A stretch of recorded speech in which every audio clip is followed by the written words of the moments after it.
자, 우리 이번 시간에도 그냥 지역사회 하겠습니다. 네. 우리 책은 377쪽이요. 377쪽에 요거 아까 설명 안 들어가서 8번에 보기를 보시면 시범은 뭔지는 아실 거예요. 네, 세미나 이거 좀 설명드리겠습니다. 그 세미나는요, 그 박사 수업에서 대부분 세미나 수업을 하는데, 그 예를 들어서 지역사회 간호 세미나, 정신간호 세미나 이런 걸 하잖아요. 그럼 이제 박사생들이 한 10명 정도 됩니다. 그러면 이제 첫 시간에 뭐라고 하냐면 교수님이 우리 한 학기 동안 배울 내용이 이런 거야. 그래서 이렇게 많다고 얘기를 해요. 그래서 각 주제에 대해서 본인들이 선택을 해라 이게 편해요. 그럼 이제 박사생들이 나는 A라는 거 내가 주제 선택할 거야. 나는 B라는 주제 선택할 거야. 선택을 했어요. 그리고 나면 그 다음 시간부터는 그 A를 선택한 그 박사생이 자기가 교수가 되는 거지. 그래서 그거에 대해서 쭉 얘기를 설명을 해주는 거예요. 그리고 그 다 설명을 끝나고 나면 나머지에 대해서 이제 토론을 하는 거죠. 그럼 교수님은 뭐 하는데? 그냥 교수님은 저 구석에 그냥 앉아 계세요.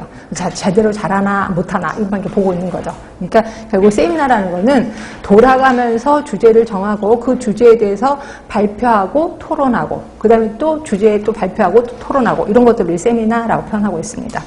그런데 비해서 프로젝트 교육 방법이라는 건 뭐냐면 이거는 논문 쓸 때 하는 방법이라고 보시면 돼. 그 논문 같은 거 쓸 때 물론 주제에 대해서는 본인 스스로 정할 수도 있지만 교수님이 또 정해주기도 하거든요. 뭐 이런 거에 대해서 한번 해보는 게 어때? 라고 이제 주제를 정해요.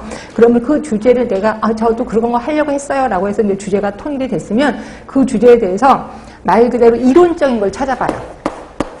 예를 들어 저는 박사 논문을 그걸 썼거든요. 비행 청소년. 그래서 어떤 친구들은 똑같은 청소년인데 비행이 되는 아이들도 있고 비행이 안 되는 아이들도 있어요. 그랬을 때 비행 청소년을 제가 이제 주제를 정했거든요. 그럼 비행 청소년의 원인이 뭐야? 그래서 이 원인에 대해서 이론적인 걸 다 뒤져봐요. 그러니까 이론적인 거라는 건 뭐냐면 기존의 논문을 찾아보는 거죠. 기존의 논문을 다 찾아봐. 그러다 보면 여기서 원인이 되는 것들이 몇 개 있을 거예요. 그래서 그 원인들 전부 다 정리를 해서 이거 갖고 설문지를 만드는 거예요. 설문지를 만들어서 이거를 지금 현재 청소년들한테 나눠주는 거죠. 그래서 이제 체크를 하게끔. 그러면 이론적인 거하고 실질적인 거하고 접목을 하게 되는 거죠. 그래서 두 개의 공통점을 찾아내는 게 요걸 우리 프로젝트 교육 방법이라고 보시면 돼요. 결국 혼자 스스로 계획을 해서 이론적인 거, 실질적인 거에 공통점을 찾아내는 거죠. 그래서 저도 한번 해봤더니 이 이론적인 거에는 원인이 엄청 많아요. 한 101가지가 되더라고요.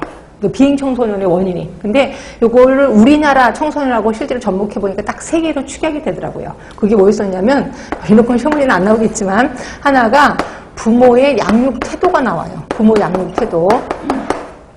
또 하나가 부모와의 대화. 그 다음에 3번째가 친구 중에 비행 청소년이 있는지 없는지. 요 3가지로 나오더라고요. 그래서 요 3가지가 다 맞으면 나는 비행 청소년이 될 수밖에 없다. 이런 식의 결론 내렸었거든요. 하여튼 요를 우리 프로젝트 교육 방법이라고 표현하는 거고.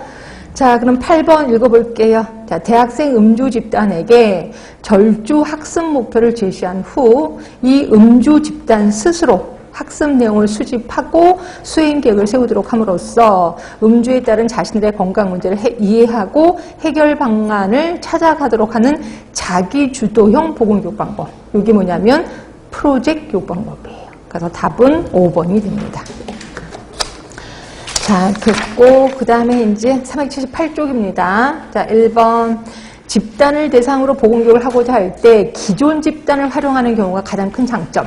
그러니까 보건교육을 할 때 그 기존 집단을 활용한다는, 그러니까 기존 집단을 활용하는 방법이 있고요. 또 하나 새로운 집단을 구성하는 경우가 있어요.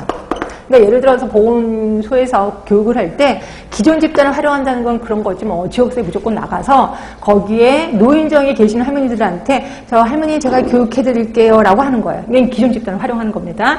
그리고 새로운 집단을 만든다는 걸 말 그대로 당뇨교실을 하나 만드는 거죠. 그래서 당뇨교실을 만들어서 물론 그냥 홍보도 해야 될 거예요. 그래서 몇 월 며칠부터 일주일에 몇 번씩 몇 주간 보건교육을 할 거다라고 홍보를 다 한 다음에 그렇게 해서 찾아오시는 분들을 대상으로 교육을 하는 거를 우리 새로운 집단을 구성하는 것이라고 보시면 돼요.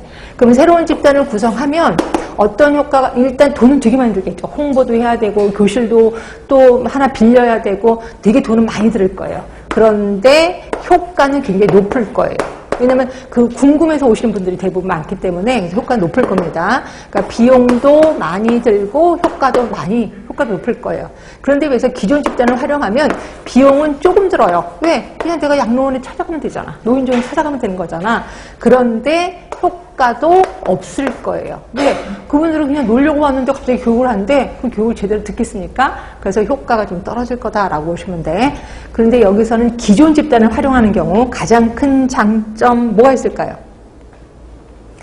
교육 목적의 작성이 용이하다, 교육 방법이 다양해진다, 교육 평가가 간단하다, 집단을 형성하는 시간과 비용을 절감할 수 있다, 교육 내용을 그대로 이용할 수 있다. 답은 4번.